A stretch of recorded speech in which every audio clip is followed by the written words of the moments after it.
NEET പരീക്ഷാ വിഷയത്തിൽ supreme കോടതി നാഷണൽ പരീക്ഷാ ഏജൻസിക്കും കേന്ദ്രത്തിനും താക്കീത് നൽകിയിരിക്കുകയാണ്. നീറ്റ് പേപ്പർ ചോർച്ചയിൽ നീറ്റ് UGC മെഡിക്കൽ പ്രവേശന പരീക്ഷ റദ്ദാക്കിയതിന്റെ വിശദമായ കാരണങ്ങൾ നിരത്തി സുപ്രീം കോടതി വെള്ളിയാഴ്ചയാണ് വിധി പ്രസ്താവിച്ചത്. മുഴുവൻ പരീക്ഷയുടെയും പവിത്രതയെ ബാധിക്കുന്ന തരത്തിൽ ചോർച്ച വ്യാപകമാണെന്ന് കാണിക്കാൻ സാമഗ്രികളൊന്നുമില്ല എന്ന് പറഞ്ഞ കോടതി നാഷണൽ ടെസ്റ്റിംഗ് ഏജൻസി വരുത്തിയ വീഴ്ചകൾ എടുത്തുകാട്ടി.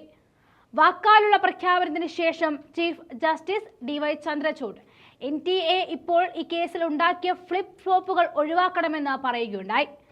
നീറ്റ് പരീക്ഷ അടക്കം കേന്ദ്രീകൃത ദേശീയ പരീക്ഷകളെ സംബന്ധിച്ച് ഉയരുന്ന പരാതികൾ പരിഹരിക്കുവാൻ ഈ വർഷം തന്നെ തിരുത്തൽ നടപടി എടുക്കണമെന്ന നിർദ്ദേശമാണ് കോടതിയിൽ നിന്നും ഉണ്ടായത്. നീറ്റ് പരീക്ഷാ നടത്തിപ്പിൽ വീഴ്ചകൾ ആവർത്തിക്കരുതെന്ന് കേന്ദ്രത്തിനും ദേശീയ പരീക്ഷാ ഏജൻസിക്കും സുപ്രീം കോടതി മുന്നറിയിപ്പും നൽകി. ചോദ്യപേപ്പർ സൂക്ഷിച്ച സ്ട്രോങ് റൂമിന് പിന്നിലെ വാതിൽ തുറന്നു വെച്ചതും ഗ്രേസ് മാർക്ക് അനുവദിച്ചതും അടക്കമുള്ള ഇത്തവണത്തെ പാളിച്ചകൾ ആവർത്തിക്കരുത് എന്നാണ് സുപ്രീം കോടതിയുടെ നിർദ്ദേശം.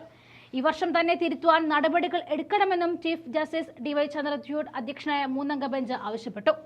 സൈബർ സുരക്ഷയിലെ പോരായ്മകൾ തിരിച്ചറിയണം, പരീക്ഷാ കേന്ദ്രങ്ങളിലെ തിരിച്ചറിയൽ പരിശോധന, CCTV നിരീക്ഷണം എന്നിവ മെച്ചപ്പെടുത്തണം. കേന്ദ്രം രൂപീകരിച്ച K. രാധാകൃഷ്ണൻ അധ്യക്ഷനായ സമിതി ഇതിനായി മാർഗരേഖ ഉണ്ടാക്കണമെന്നും കോടതി നിർദ്ദേശിച്ചു.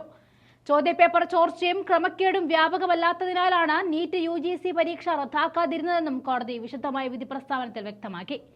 വിധിയിൽ പരീക്ഷാ പ്രക്രിയ കൂടുതൽ ശക്തമാക്കുന്നതിനുള്ള നടപടികൾ പരിശോധിക്കാൻ ജൂൺ 22-ന് സർക്കാർ രൂപീകരിച്ച വിദഗ്ധ സമിതിക്ക് കോടതി അധിക നിർദ്ദേശങ്ങൾ നൽകി. പരീക്ഷാ പ്രക്രിയയിൽ കർശനമായ പരിശോധനകൾ ഉറപ്പാക്കാൻ സുരക്ഷാ സംവിധാനത്തെ വിലയിരുത്താൻ വിദഗ്ധ സമിതിയോട് കോടതി ആവശ്യപ്പെട്ടു കഴിഞ്ഞു.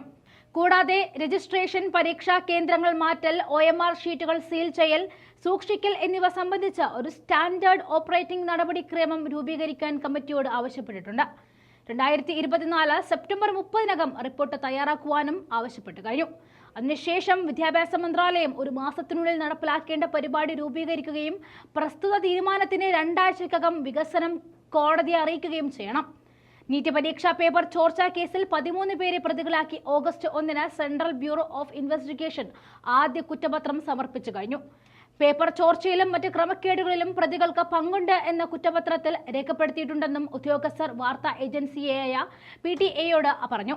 മെഡിക്കൽ പ്രവേശന പരീക്ഷയിലെ ക്രമക്കേടുകൾ അന്വേഷിക്കുന്ന കേന്ദ്ര അന്വേഷണ ഏജൻസി 6 FIRകളാണ് ഇതുവരെ രജിസ്റ്റർ ചെയ്തത്.